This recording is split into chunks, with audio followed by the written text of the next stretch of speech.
Okay, I'm joined by Paul Will, the Chairman and CEO of Celadon Group in Indianapolis. Thank you very much for joining us today. Thanks, appreciate it. So I know Celadon's health and wellness efforts date back about a decade. I also know the company's been recognized a number of times since then for those efforts, including being named 2012 Healthy Trucking Fleet of the Year by Fusion Health and Navistar. So to start, I'm wondering if you could share with me why, and I guess maybe for our viewers, more importantly, how the company went about launching those health and wellness efforts. Yeah, so if you go back to when we first started looking at what can we do as far as from a driver standpoint, expediting the process. They come in, they have DOT physicals. What we'd have to do is we'd have to send them down the street to have the physical done. They'd have to come back and go through the rest of the orientation process. So it wasn't efficient. It wasn't really effective in the process. So it was kind of in that whole theme of, how do we, get the driver in, get the driver out, and then that leads to better retention down the road from the standpoint of you sometimes lose drivers through the recruiting, orientation, and then deployment process. So when we looked at it, first we originally started in a couple of what we had dorm rooms. We had individuals, doctors that would come in, do the physicals, nurse practitioners, etc.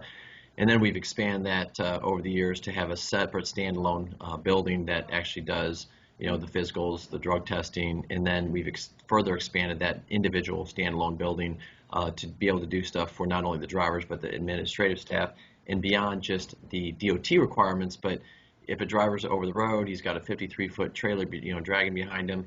If he tries to go home, he has to take 2 days off. We have to route him home. It's inefficient. He may get home. He may miss his appointment based on where the loads are. And then he's in a situation where he's frustrated.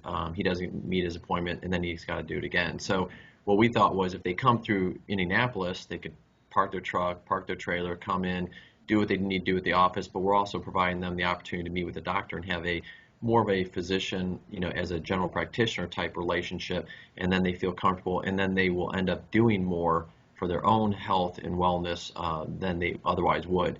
Because no different than a lot of other employees, most people don't end up going to their doctor's appointments on a regular basis and all that. This just affords them the opportunity to actually have a relationship with the doctor and address needs and concerns prior to them becoming issues.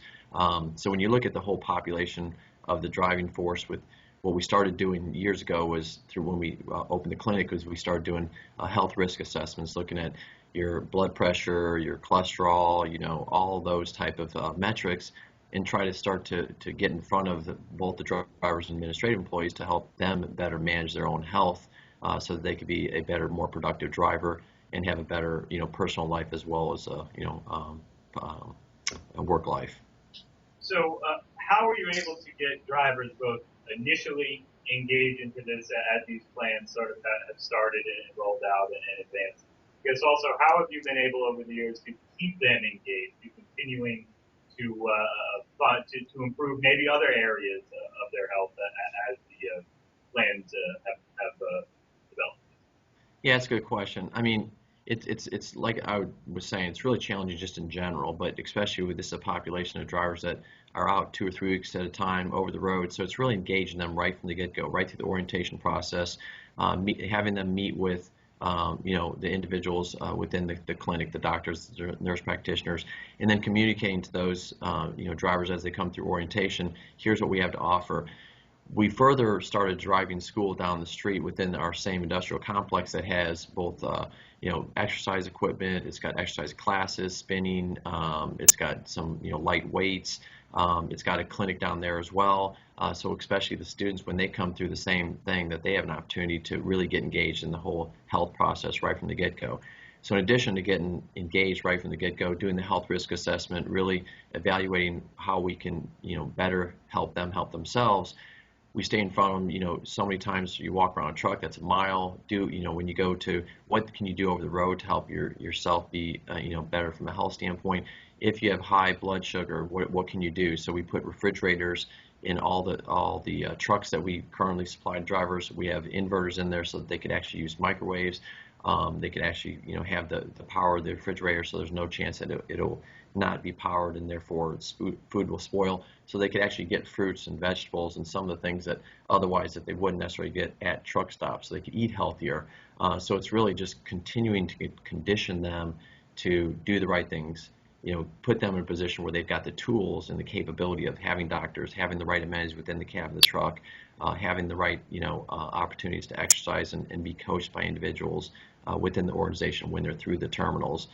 We've got dietitians on site, on staff that can actually help them and coach them as well. So it's not just one thing, it's just a whole, litany of things that we've got that we've done throughout over the years that we've grown, that allows us to stay in front of the driver and hopefully help them be, more health conscientious.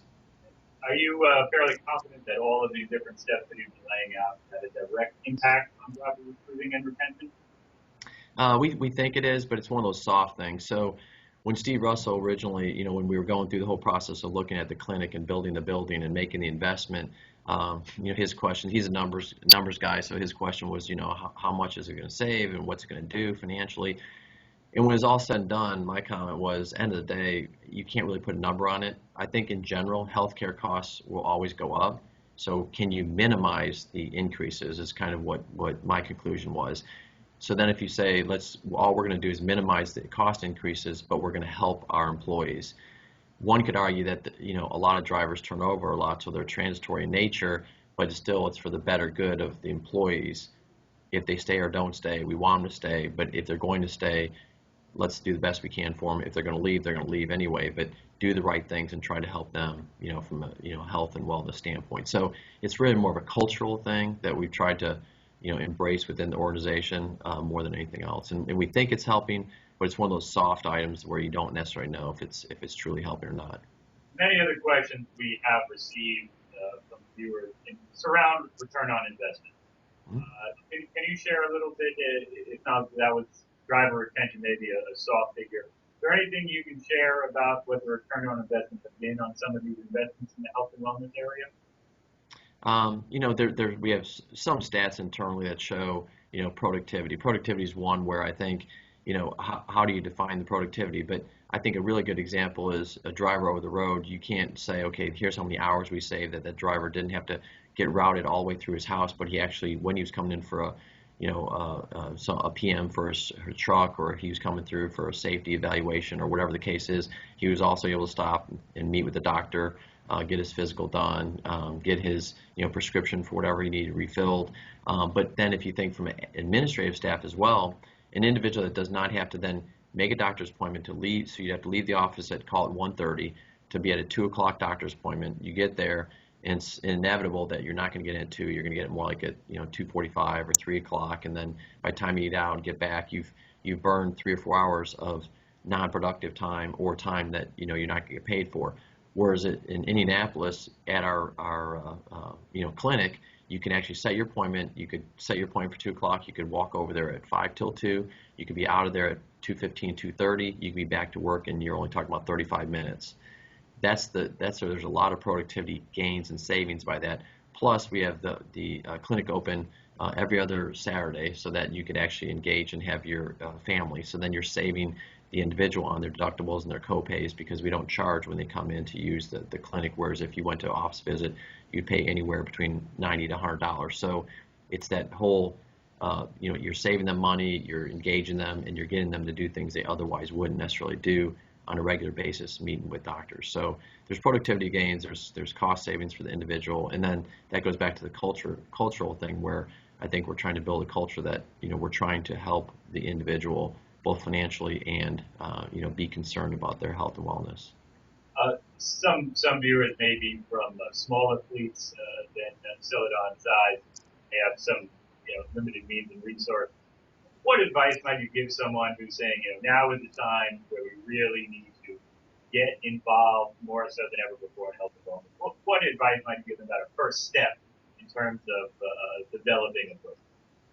Yeah, so from our standpoint, first steps were, as I said initially, and if you go back years, we painted the wall and we took 3 dorm rooms and we had those used to do the physicals, and then we started expanding to do some small healthcare office visit type stuff. You have a strep throat, we'll give you a prescription for antibiotics, etc. But beyond that, if you don't have those resources, we started doing things like doing the health risk assessments. So as we were doing the physicals, we could do the health risk assessments. They were only $30 or $35. And what I think is interesting is there's one individual that actually was an administrative employee, not a driver, that we actually found out. He found out, a fairly healthy individual, found out that he had something through the blood work. He had elevated cholesterol or whatever he had. Turned out he needs to take a prescription medication, and they said this would have deteriorated to the point where he could have had major health issues down the road. So my joke to him always was, Celadon saved his life, so he definitely can't leave. But there are a lot of things that they can do. Smoking cessation programs, getting in front of them with what can you do to exercise, what can you do on the road, walking around, I think it's 26 times around the cab of the truck, or the cab and the trailer is a mile, and those types of things. So little things, instead of just going to the truck stop and just calling it a night, do these few things. Make sure you eat right. If they could put an inverter and they could put a refrigerator in there, that gives the driver an opportunity to actually eat healthier than they otherwise would eat. So there's a lot of things that you could do that don't cost a lot of money, but it's really, I think, goes back to one of your earlier questions, which is the health and wellness, but the awareness of what you can do from a health and wellness is probably more important in getting in front of them and constantly getting them to understand what they can do to better their own health. So it's not something where they come in the orientation, you talk about it, they leave, and then you never talk about it again, and then they just let it lapse and they don't take care of themselves. I was doing a little research before our interview. Besides some of the expansions of medical facilities, I came across some PDFs online from Celadon talking about some in recent years forming a dedicated wellness committee. You mentioned workout rooms, some digital physical therapy. It also looks like it installed some reward and incentive programs to begin to take the next steps. I wonder if you could just talk a little bit about that and the success you found with the steps you've taken since initially launching some of the programs. Yeah, the wellness committee, that helps. That's kind of like the backbone, if you will, for what we've done from a health and wellness standpoint. So that allows us to then get different programs in place, like meeting with individuals, setting up. We've got something from a charity standpoint / health standpoint, getting individuals involved with what's important to them, whether it be American Heart Association, Lung Association, some of those walks, and some of the things where you're actually exercising. I think from a dietary standpoint, having lunch and learns, what we call them, where basically you'll come in and they'll show you how to eat healthier and make more conscious decisions on what you're actually eating, as opposed to just eating fast food or doing things that otherwise aren't the healthiest from a lifestyle standpoint. Those kind of are the things that I think from the wellness committee, it's kind of then communicating to the rest of the organization and taking feedback from what are the biggest issues people have. When you step back and look at BMI, to me, driver's BMI pretty high, but then when you really step back and look at the BMI with the health risk assessments for the rest of the administrative staff, it's not that much better. And you think about it, it's still a fairly sedentary lifestyle. If you come in, you work 8 to 5, you're sitting at your desk, you're not really necessarily exercising. So if you're not engaged in front of those individuals as well as the drivers, the same type of behavior, right? You may eat snacks at your desk, you may drink a lot of pop, you're not exercising, and then you end up doing things from a health standpoint that aren't good. So it's really getting, having that committee, then getting engaged with employees, finding out what their issues are and how we could try to, better their lifestyles from a health standpoint. You mentioned BMI, one of the topics, one of the focus areas, sleep apnea. Mm-hmm. We have FMCSA about possible testing guidelines, regulations, and maybe forthcoming. Some studies have shown maybe as many as 1/3 of truckers may suffer some form of sleep apnea. How concerned is Celadon, are you about the issue of sleep apnea within the truck driving population? Yeah, so as far as sleep apnea goes, I mean, we always try to stay in front of what are the issues out there, how can we help drivers, how can we make their lifestyle better. We found that through the sleep apnea issues, we've been testing sleep apnea through the physical process for probably the last 7 or 8 years. We have to obviously be careful because it's their guidelines, not regulations. So, but what we've done is if individual tests positive that they have tendency to have sleep apnea, we will then go through the formal testing. If they're determined to have sleep apnea, we will then help them financially with getting a CPAP machine so that they could get better rest at night, so they're better rested, so that they're safer drivers. So when we look at it, we say, okay, from the health standpoint, I guess there's two things. Safety standpoint, now you've got an individual that's well rested when he gets behind the wheel, even if he's taking his 10-hour break, he's now rested and he can drive well. The whole obviously issue with sleep apnea is you're waking up repeatedly throughout the night and you're not getting a good night's sleep. The other thing that comes with that we found now, if you flip to the health side of it, is the BMI is significantly higher for those individuals that have sleep apnea, because one of the mechanisms, I don't know if you've ever stayed up for a test and you stay up all night and you end up you eat more food than you otherwise would, is kind of to keep your body going. So those individual drivers end up eating more, so therefore they gain weight. So now you've got other issues, cholesterol, BMI is higher, your blood sugar ends up being higher. So sleep apnea, when we put individuals on the CPAP machines, they've ended up losing weight. So a combination of the CPAP machine, trying to coach them along through the diet, having their refrigerator so they can buy better food, has helped them as far as a lifestyle standpoint, losing weight, getting more active, and feeling better about themselves. And those drivers that come back in are really excited because they feel that much better about themselves. They feel better about their job. They're probably safer, and their families are happier, because they're healthier. Early in our conversation, you mentioned Stephen Russell. For anyone not familiar, he was the founder of Celadon. He passed away in April. I had the opportunity at a number of conferences and other events to get to know him a little bit, to cover him. I know he spoke about healthcare costs and about health and wellness a number of times. One reason I wanted to reach out to Celadon. While I have you here, we received many emails and tributes about Stephen. I thought it would be very appropriate to sort of ask you if you could share a little bit about Stephen's life and about his love of trucking. Yeah, Steve's a great person. He, everything in life with him was all about time. His mom died when he was 6, dad died when he was 21. So I remember having many dinners with him, and he would have a glass of wine on several birthdays that I celebrated with him.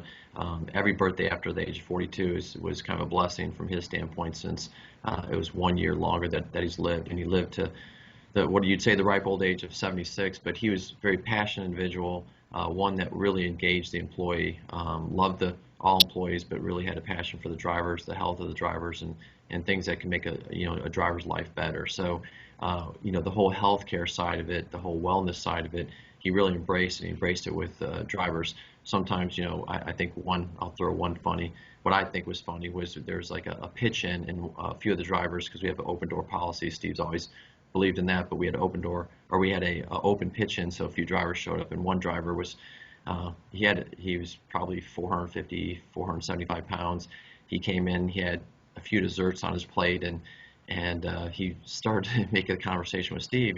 Steve, you talk about health and wellness, and what can I do? I try, whatever. And Steve looked at his plate and he said, well, maybe if you had a few more vegetables on your plate and a few less desserts, that would be a good start. So he was trying to make light of the fact that obviously you have to make conscious decisions, to be in a better position. You can't just talk about it, and you can't, we can't force you to do things. But he was willing to put the time, the effort, and the resources to try to help drivers be healthier and have better lives. So I think, if anything, that's what I take, a lot from a, industry standpoint. He was very passionate about the industry as a whole, but as it relates to what we're talking about, he really cared about the health and wellness of drivers. And Transport Topics had the opportunity to come out to the Celadon headquarters a couple of years ago, did a profile of the company and Stephen Russell, which we're put back up on our website again, along with an interesting photo gallery about some of the artwork and that you loved, that you sort of showcased at the company. And maybe we could just close, but I guess that is part of the culture that was created there. Maybe what might seem typical of a trucking company, stereotypically, I guess, but some of the color and flair maybe he brought to Celadon that maybe helped shape some of the health and wellness and some of the other things going on. Is that a fair assessment? Yeah, more of a unique culture, not a typical, not to, say, truckers are typical, but not a typical trucking company. A Cornell grad that was really into the arts. He was on several boards of, the Indianapolis Museum of Art, the Heidelberg, which is more of a Western motif. He was on several other theater type boards and so forth. So he actually did stuff within the community that schools would actually build art, and we'd put them in our courtyard area, which I think there's several pictures of those. So yeah, it's not, I wouldn't say a typical CEO of a trucking company, one that was really more engaged in the arts, the community, and things that really meant a lot to him and brought that spice and that kind of feel to Celadon. Okay, well, Paul, I want to thank you very much for taking the time to talk to us today on my. Okay, thank you very much. Appreciate it.